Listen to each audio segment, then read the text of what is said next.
২৪-এর অভ্যুত্থানের শহীদ এবং যারা গাজীরা আছেন তাদেরকে শ্রদ্ধার সঙ্গে স্মরণ করছি। তাদের আত্মত্যাগের মধ্য দিয়েই আমরা এই নতুন বাংলাদেশে আজকে ভোট গ্রহণের মতো একটা সুযোগ বাংলাদেশের জনগণ পেয়েছে। আমরা তাদেরকে কৃতজ্ঞতার সাথে স্মরণ করছি। আমরা এই ত্রয়োদশ জাতীয় সংসদ নির্বাচনে আজকের এই ১২ তারিখে সারা দেশব্যাপী ভোট গ্রহণ চলছে, কিন্তু গতকাল রাত থেকেই বিভিন্ন জায়গায় কিছু অনিয়ম আমাদের চোখে ধরা পড়েছে।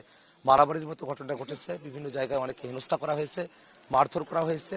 শাপলাকলির সমর্থক, দাঁড়িপাল্লার সমর্থক যারা আছেন, ১১ দলের সমর্থকদের উপরে হুমকি ধামকি, মারামারি, রক্তপাত ঘটানো হয়েছে। এই বিষয়গুলো আমাদেরকে নানাভাবে আমাদেরকে শঙ্কিত করে তুলছে। তবে আজকে সকালবেলা আমার মাকে কেন্দ্রে নিয়ে আসা, আমার মা আমাকে ভোট প্রদান করেছেন, এটা দেখাটা একজন সন্তান হিসেবে আমার জন্য খুবই আনন্দের একটা বিষয়।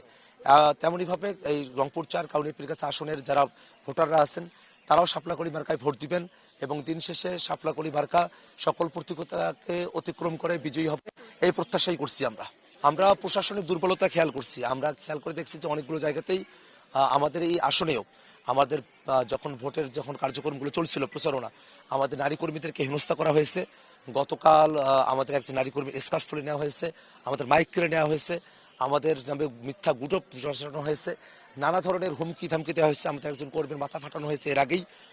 এই সব যে ঘটনাগুলো ঘটছে সবকিছু মিলিয়ে আমাদের কাছে মনে হয় যে প্রশাসন এখনো পর্যন্ত খুবই দুর্বলভাবে তাদের কার্যক্রমগুলো পরিচালনা করছেন। এই দুর্বলতা নিয়ে সারাদিন যদি চলতে থাকে সেক্ষেত্রে ভোটের ফলাফল নিয়ে একটা আশঙ্কার জায়গা তৈরি হবে, সুষ্ঠু ভোট নিয়ে একটা আশঙ্কার জায়গা তৈরি হতে পারে।